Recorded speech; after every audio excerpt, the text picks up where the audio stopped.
Let me just adjust you guys a wee bit, because believe me, you're going to want to get this, at least I try to get this in frame as best as possible. There we go. Sorry about that, guys. I'm still using a Kodak camera, but either way, though, this is still going to work for what I need to do. So I got this thanks to my man, buddy Wolfman, who has my boombox hostage until I get him back his $50 that I do actually owe him, and I will, of course. But that's neither here nor there. Basically, I got this little stock at ACS's Noob Day, and I have found out something about GNP's design for their retro stocks. It is bullshit! I'm sorry. The way this thing is designed makes no fucking sense to me. Granted, it was designed for a front-wired AEG. I get it. I understand. I perfectly get that. You know, front-wired AEGs, you don't really need any sort of stocks to be able to hold the damn batteries in. I get that. This thing, however, is designed by a madman. And let me tell you why. This is the rear stock. This right here literally is the thing that literally controls everything. And of course, this is where all the bullshit comes into play, because you have to basically have this in the correct way, and you gotta tighten the damn thing down to where, oh yeah, this thing won't slip out of its little cubby hole. Although there's still enough play in it to where the switch will actually come undone. That is such bullshit. But oh wait, there's reason for this. There is a screw that'll screw right through here on the fucking base plate, which let's go ahead and get to the fucking base plate. This base plate here has the screw right here that actually goes into the fucking gun, which means that if you want to undo this thing, you have to literally take the whole thing apart just to undo that. Not only that, but this little bit right here, yeah, unless this is lined up perfectly, you can't get this buffer tube down into it, which I do like the threading on there. That's actually kind of cool, but that's not here nor there. No, instead, you have your basic thing right here, and you make sure that it's actually lined up there, and it's just fucking... Here's the thing, folks. This thing is a pain. I'll get to why in a minute, but that's not the biggest pain in my ass. No, it happens to be the spring here, and then the absolute thing of the biggest pain in my ass is getting the whole thing together and how you're supposed to do it, because here's the kicker.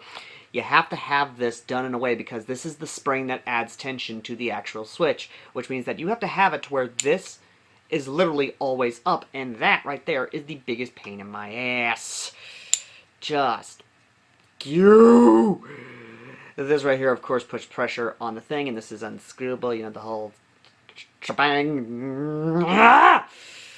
Moving on. So, how do you put this lovely little thing back together? Well, I found a method to the madness, and this actually is how I do it. But first, you need to have this on here to where this is facing that way. There's a reason to this, because this connects to that. Meaning that if you want this to be able to put into that, you gotta have this sleeve on here on it, so that way this connects to this. So first thing, there's a nice little indent there, meaning that it has to connect to that little lip right there. And the biggest reason for that is I have no fucking clue. Oh, and there's supposed to be a little thing there that basically is, you know, your lower sling's little. That doesn't matter. You don't need that for this, because apparently it's all held together by this little lip here and this screw here, and prayers. Hopes and prayers, basically. So what I like to do is first get this in here to where it's all nice and lined up. You gotta line it up real nice in there to where it's all up in there. You gotta get all up in there. And then, once you get up in there, you push up as such. There we go.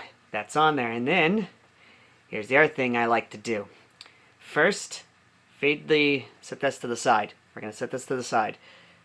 You don't want to put the spring in front because it doesn't go through the front. No, it goes through the back. So you put the spring in the back.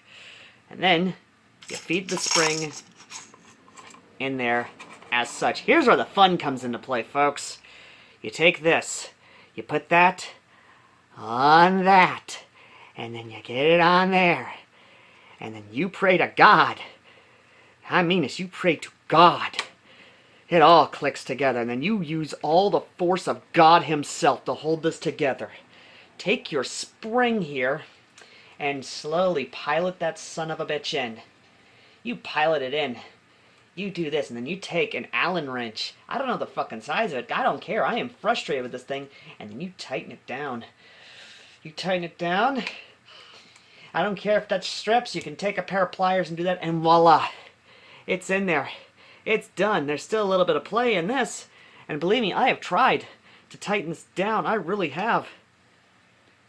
That's as tight as it's going to go. But now, voila, you fully assemble a retro stock that's going to give you such a headache and such pain that you're going to question the insanity that is GNP's weapon design. And oh yeah, you do need a screw in here apparently, because guess what? This is going to come flying out if you don't have the frickin' screw in there. But guess what? I don't have the lower thing in here to actually hold the thing in place, which means I'm going to have to tape the son of a bitch together to keep it in fucking place. Oh yeah, and this came undone again, because of course it will come undone, because it won't sit flushed with the thing. And look at that. That's just fucking lovely. It is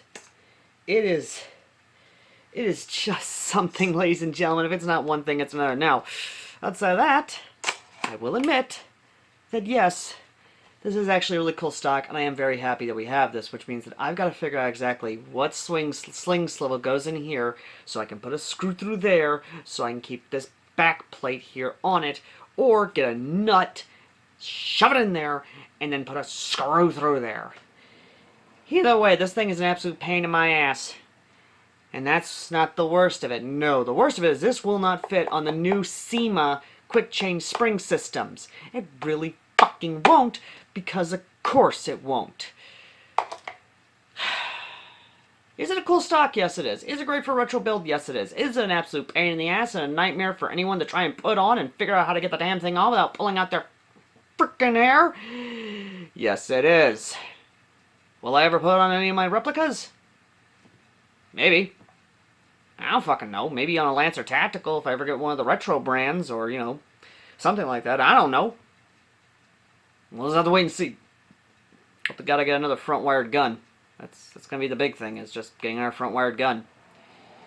Till then, ladies and gentlemen, I've been AirsoftAL, and this has been my TED Talk on why the GMP retro stock sucks for putting it back to freaking together, and why the design of it makes no freaking sense, and why I hate this lever, and the fact that the lever won't sit flushed with the...